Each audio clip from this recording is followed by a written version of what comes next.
Gracefully and Frankly is grateful to you and Sierra Sil, the all-natural Canadian-owned anti-inflammatory you take daily, and has a guarantee you'll feel a difference within 14 days or your money back. Just as it did for G&F listener and happy tennis player Debbie Woods, who's now telling all her friends it helped with her joint pain and wrote to the Sierra Sil website to share the good news. SierraSil.com. Sierra, the same spelling as the mountains, and Sil, SIL.com. And you'll get 10% off your order by using the code GF.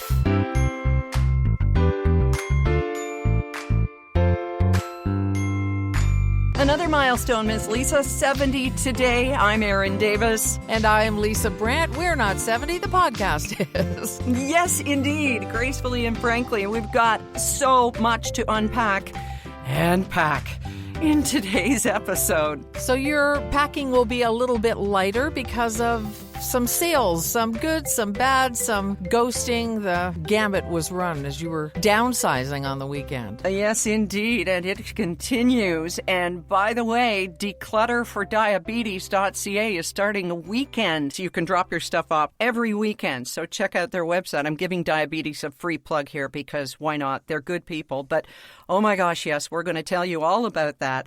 How Lisa is so desperately thirsty to meet firefighters that, let's just say, she was touching what she shouldn't have been. And we'll leave it at that and tell you all about it. Speaking of touching, the painful touch that's not as painful anymore, but where do you make your confessions to people, to strangers? For Erin, it's when you're getting a mammogram. Yep, they squeeze just about everything out of you. And we'll share that with you, as well as the perspective on you never know who you're sitting next to. It's an amazing story. We've got a lot of amazing stories in this episode. And if you want to read another really incredible story, look into the origins of Kathy and Kim at Envy Pillow.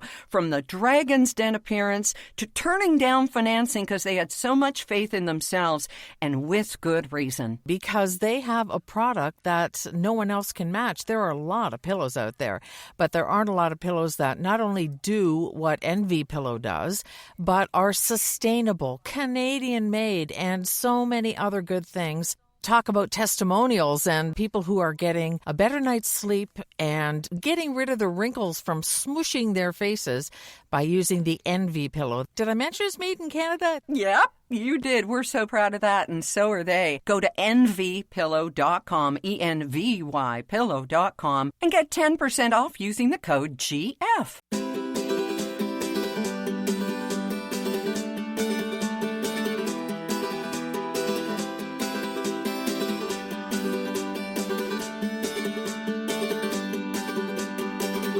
God, it's so good just to sit down with you and take a breath and have my coffee. And good morning and good evening wherever you're listening and whatever you're doing, if we're on your walk or whatever. It's so good to get feedback from people who enjoy spending time with us because we enjoy spending time with each other. Dirty secret. Absolutely true. I look forward to this high point of my week. Good. We both need better lives, but...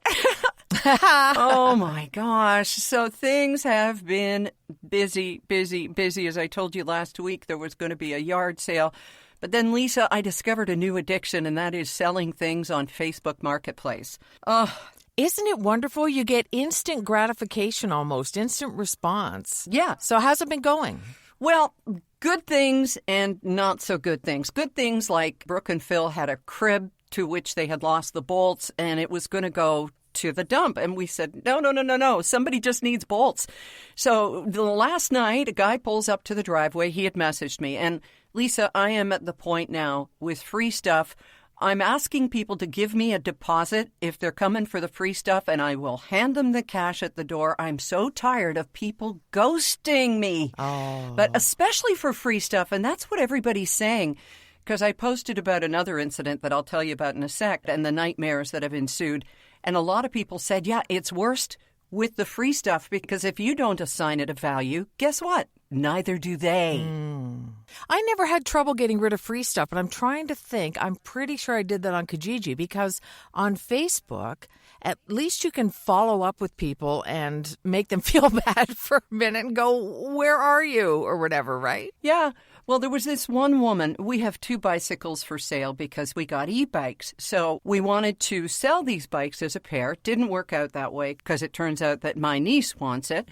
So the other one we're selling, and this woman said, yes, I'd like it, but I can't come and get it. So we said, okay, we'll deliver it. It was going to be about a 30-minute drive. Rob takes the front wheel off the bicycle, puts it in the car, and then nothing. So I wrote to her and I said, Rebecca, we're here. We've got your bicycle and we've taken it apart. We're ready to deliver it. And she said, can I send an e-transfer? Now, this is something else that I have to be corrected on, Lisa. And I said, we'd prefer cash, and then crickets. Nothing. Not a, oh, I can't do it, or sorry, this won't work. Nothing. And the car was loaded with this bicycle. So there's a lesson in there. Unfortunately, you just can't trust everybody, and we're trusting people, you and I. Why not take an e-transfer? What was the reasoning for that? Well, because we're up on scams and all that kind of thing. You read about people who sold a baby grand piano, took the $50,000, and then the transaction was canceled. But then Rob reminded me later that was mostly with trust companies. And so now we've come around. We will take e-transfers. And this blessed dresser that somebody was going to come and get, and we were stood up for that as well. And then there's this other woman, and she is dickering like crazy. We've got a beautiful chair and love seat in the apartment downstairs, very gently used.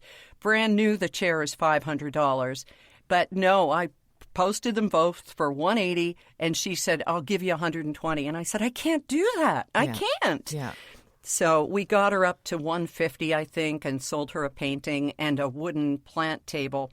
But my goodness, it's a real education, the whole thing. You just have to be patient and understand that some people are just going to stand you up, and they are what I have coined pass holes, because they get you all interested. They've got you, you got them, and then they just disappear into the ether. It's quite something. And you have to stand firm sometimes too, right? We sold a projector and the big screen that went with it, and we knew we were giving an amazing deal on it. I did make a mistake though, but we still had people try and lowball us. My mistake was setting the price exactly at what I wanted. I should have set it just higher enough so that if somebody wanted to knock $50 or $100 off, they would feel like they got a deal.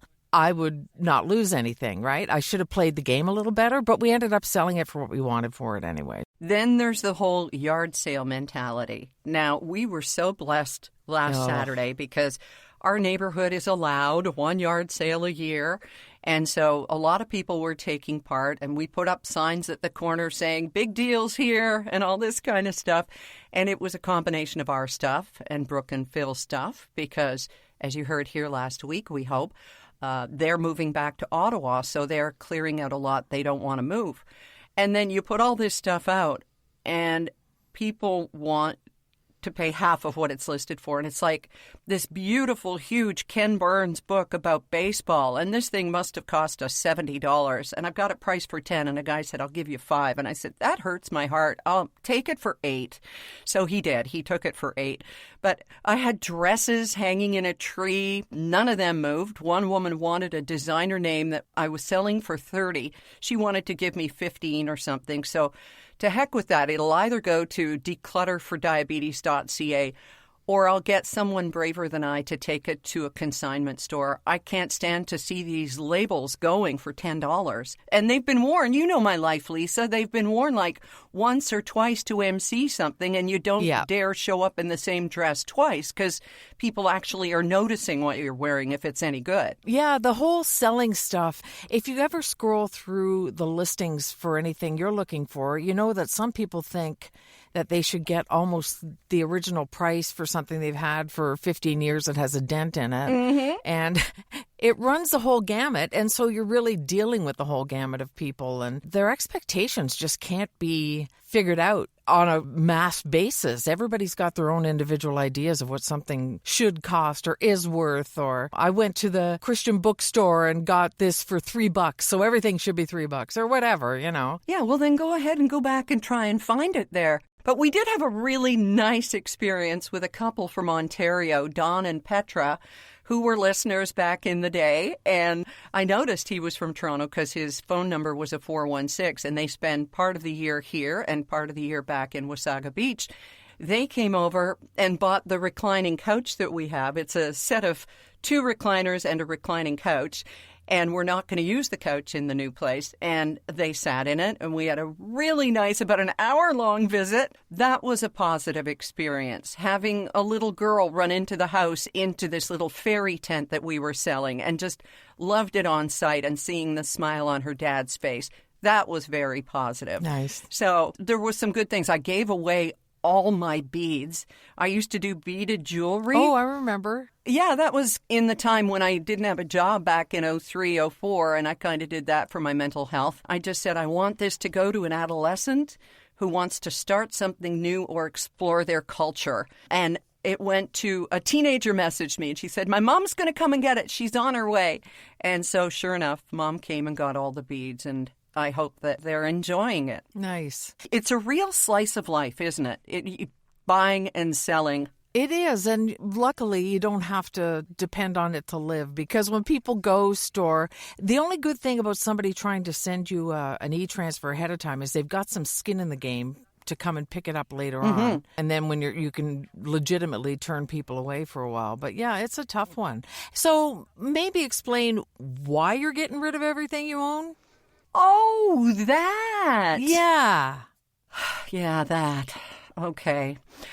Well, when Phil and Brooke told us they were moving back to Ottawa, we looked around this beautiful house of ours with a view that we will never, ever find anywhere else. We just won't. I mean, as you know, it's from one end of the house, you're overlooking Victoria International Airport, and you can see ferries and you can see cruise ships, not at the airport, they're on the water. But you can see all of this going by on the water, and the naval ships and stuff, and the freighters. And then there's mountains over in Washington State. We look at Mount Baker every day that there's some clear skies, and islands and boaters, and every Sunday sailboat regattas. So, yeah, the view here is just beyond. But it was what was inside the house that became painful. 2 bedrooms and a spare bedroom all allocated to the kids, 1 for each kid, and then their playroom. And we just thought, not to minimize a bereaved parent's experience, but in a way, it's like when a child dies and you are in that space. You've got that place, you've got those rooms, or that room where that child grew up or had their life. And we couldn't anymore. We didn't want to sit in the sadness. And it's so much a replay, Lisa, of back in 2016 when we pulled up stakes on our condo and our cottage and just sort of put it all in a truck. Too much of it, should have left a lot of it behind, and moved it over the mountains here to British Columbia. So that's what we're doing. We're selling the house. God help me.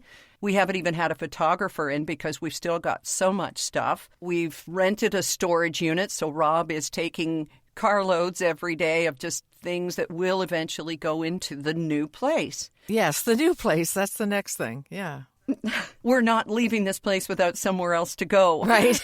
We've purchased a 3-bedroom condo on the top floor right on the shores in downtown Sydney by the sea. And it's all windows. We overlook a yacht club. It's not really a club because there's no real social aspect to it, and we're not boat people anyway.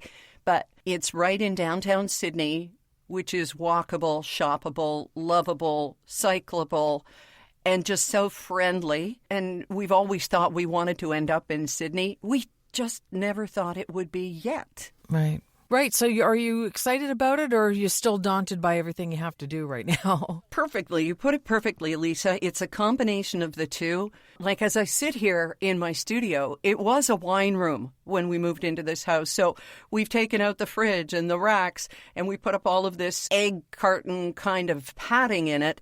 And so now we have to take this stuff off the walls and make it into a wine room again. It's the little things as well as the big things. And we're selling furniture, and some of it is allocated to my 2 nieces who are moving to Victoria from Kelowna. And it's just a mind blast because it's a puzzle, and Rob's really good with puzzles. Me, I tend to get overwhelmed, and I just want to stay in bed until noon and then go, oh, I got a podcast to record or produce. Yeah, he is. He's one of a kind, that's for sure. So that's what's going on. Yeah, and we take possession of the condo 1 month today. And as I say, haven't even listed the house. So, hey, Cart, the horse is back there. You know, I've done this in completely the wrong order. So this is why you're getting rid of so many things. But I have to ask about the beautiful dining table that has an interesting history. Are you keeping that, or did you sell it, or what'd you do with it? Oh, that's a good question. We had it downstairs for the tenant in our apartment to use as a desk for her computer and all the work that she did. It is a beautiful, I think, walnut table. And what's unique about it is it's very narrow. We needed it for a house in which the dining room, kitchen, living room, open concept. The dining room was very much an afterthought. So we needed something that would fit in that space without taking over the whole area. And the thing about this table, Lisa, is that it has flaps that fold down on each side lengthwise. So it's most unique in that way. And we bought it from an antique store, I think, on Bayview or Mount Pleasant in Toronto. I'm not sure which. And it served us so well. We love this table. And I had a woman who came last week, and she really wanted it. A lot of people did because I priced it at $200. It was a steal. Oh, wow. Yeah, everything's just, bargain basement prices. And she came by. She said, oh, this is beautiful. Oh, I want this. I'm homeschooling my grandson, and this is just perfect. I didn't want something ugly to take over the house. And she was really funky. She had on cool glasses. She had kinky gray hair. She was just totally cool. So when we had the sale in our hand, not quite the money, but the sale, I said, can I tell you a really neat story about this table? And she said, sure. And I said, we were told, anecdotally, that it used to be a coroner's table. A coroner's table. So I said, if you cook like me, it won't be the worst thing that this table's ever seen. Let's put it that way. Yeah. No. Did she laugh? Oh, she did. She did. She said, actually, I'm a very good cook. And I thought, oh, of course you are. And then to watch her put this thing in her Toyota Matrix, it's amazing what people can do if you can just fold down the seats. And I don't mean the stuff we used to do when you folded down the seats, but it's just incredible, the furniture that can fit into people's cars that you think, no, that'll never go. But it does, and it did.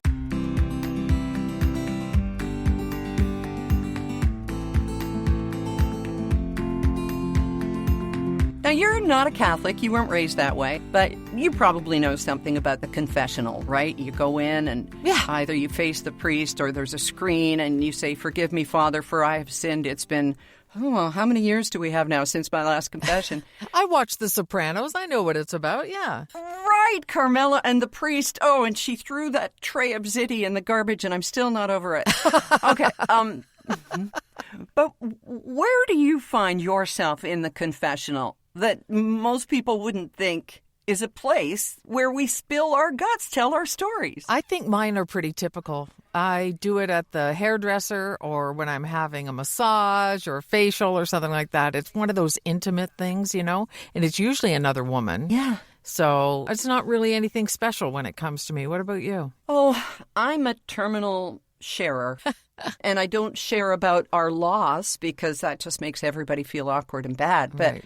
I found this last week. I was going for my biannual mammogram, and there's something that happens where you feel such a kindred spirit with women who are sitting there in these loosely wrapped cloth robes, tied at the front. Yeah.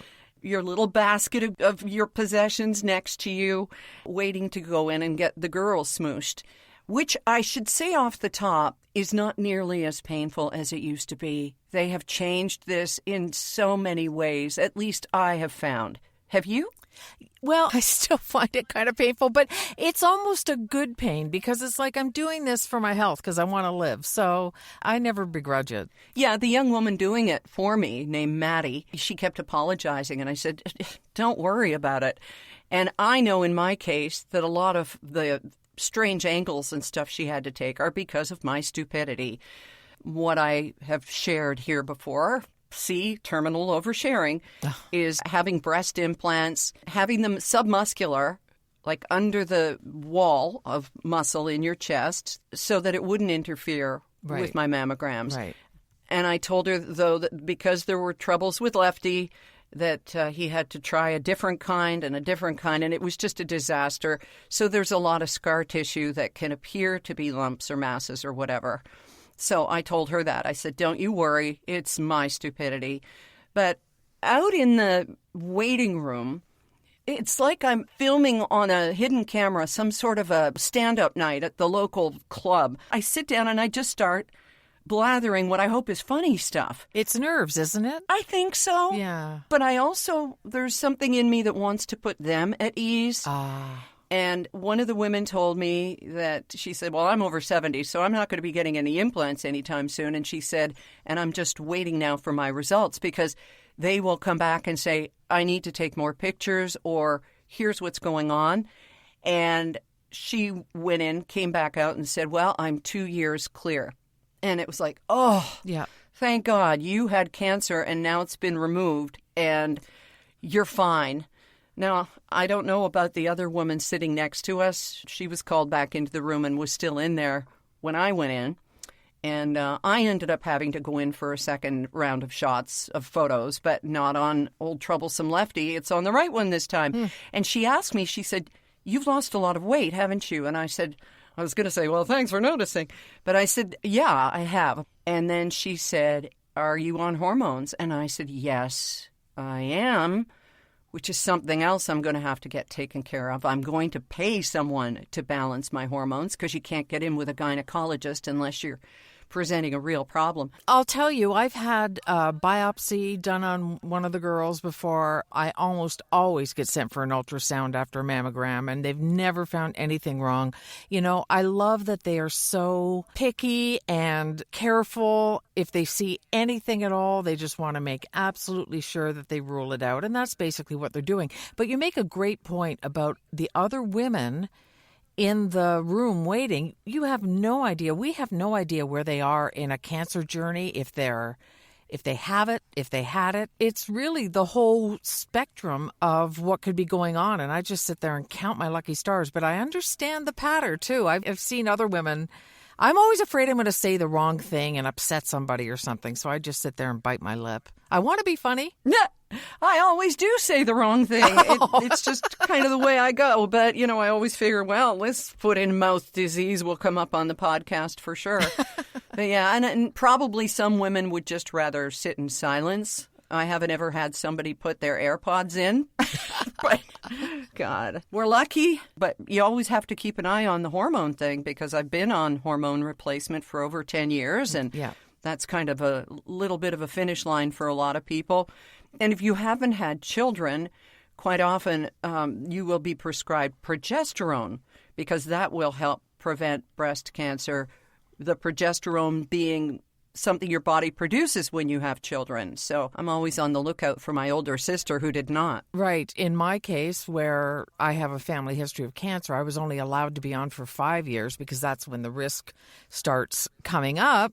So I had those 5 years of hot flashes and all that other joyful stuff before I finally got through it. So it's a little different for everyone. And taking red clover, for example, people think, oh, I can't take estrogen, but I can take red clover. No, ma'am. Red clover is a plant form of estrogen. So you got to be careful with all that kind of stuff, depending on what you believe and who you talk to. Right. This is the information I got and I'm going with, right? Yes. And check your sources. Yeah. Because somebody who's always on Instagram or TikTok or something because they think they know better may not be the person you should be paying attention to. We're not the people you should be paying attention to. Absolutely not. Talk to your doctor. We are not doctors. We just play them on the podcast. Right. And soy milk. Estrogen in soy milk, too. That's a very important thing to remember. Look into it. Yep. Toifu. Yes, and your toifu as well. Whatever you do, don't play with toifu. Hey, stop trying to make it fun.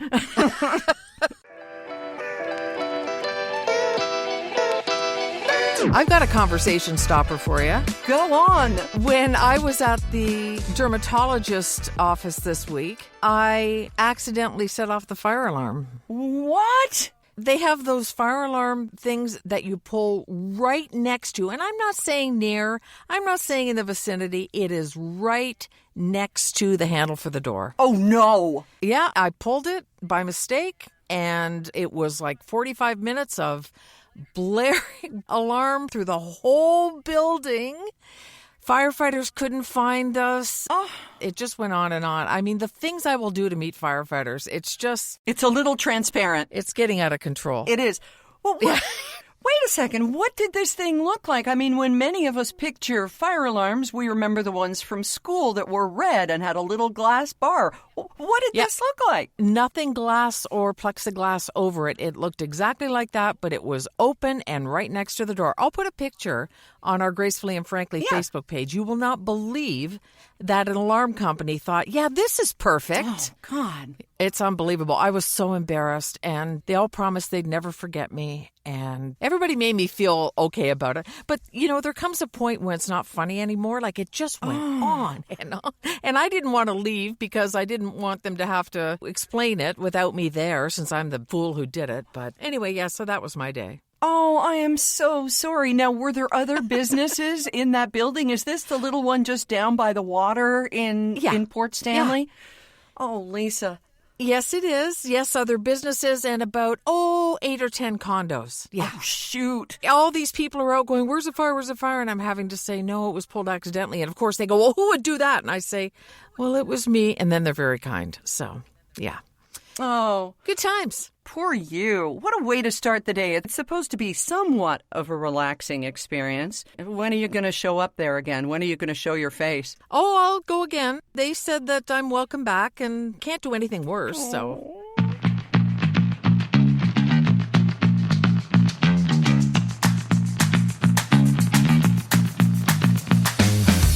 It's so funny. As we were discussing this piece that Lisa wrote, she said, oh, yeah, I wrote this like 7 years ago. And I said, 7? I thought it was 2. And it's exactly what the story is about. And we need you to listen up because you are going to be telling other people about this. It's really insightful. It's universal, isn't it, that as we get older, time just goes so much faster. And we know the clock doesn't move any faster, but the perception of time moves faster, right? Mm-hmm. It just feels like it's flying past us, and we're all working so hard to slow things down. So it really bugged me when this started happening, 7 years ago or something. So I did some research into it, and here's the thing. Your brain slows down. You know when you fall, Erin, and it feels like it takes forever? Like when you fell in front of your garage. That was an early episode, and you were okay, but... Right. Yeah, so it feels like it's happening in slow motion, like in frames, and yet you're powerless to stop it. It's because your brain is zoning in on something out of the ordinary. And so it takes more... Think of it as a camera. It takes more picture frames of what's happening than when you're going through the same old routine. So this is why when we get older, we travel, we take up different hobbies, we try new things, because that makes our brain slow down. Almost exactly like taking frames of a film. And when you're doing something similar, it just speeds up and goes, oh yeah, I'm familiar with that. But when you're not, it's like you have to pay extra attention because your brain is going, is there danger here? I've got to watch out for danger. Is there something new here that I need to learn? I've got to make sure I take time and learn this. It's all the new, different experiences that stand out because of this. Neat, huh? It really is. So the reason why we see so many seniors and young seniors like us, who aren't even seniors, traveling and stuff is to load the memory banks with new experiences, because that is slowing your brain down because it's not the same old every day. Exactly. So there are only certain days for me, I don't know about for you, at work, for example, that really stick out. And they're usually the big disaster days when I was in news, because it was something that was brand new, we were hyper-focused on and paying attention to, other than doing your job every day. Yeah. And it's the same kind of thing. So once we're retired or rewired or semi-rewired, we look for things that will make our brain slow down and take it in more detail. That's what it is. And when you're a kid, I mean, everything's new. So when you're a kid, it's very different. Yeah. Oh, man. That is fascinating. Well, here's to making new memories. That's what our lives have become now. And we're going to do that, relocating. And I have to tell you, without a doubt, there is a room with your name on it. It'll be Lisa's room. Yay! I'll even share it with the grandkids if I have to. I mean, not literally, but in name. Oh, they love their Miss Lisa. And in fact, they listen to this podcast. Well, Colin does. He listens to it in his room on Spotify. Oh, that's so cool. Well, who else does he know who does a podcast, right? In real life. That's right. Yeah.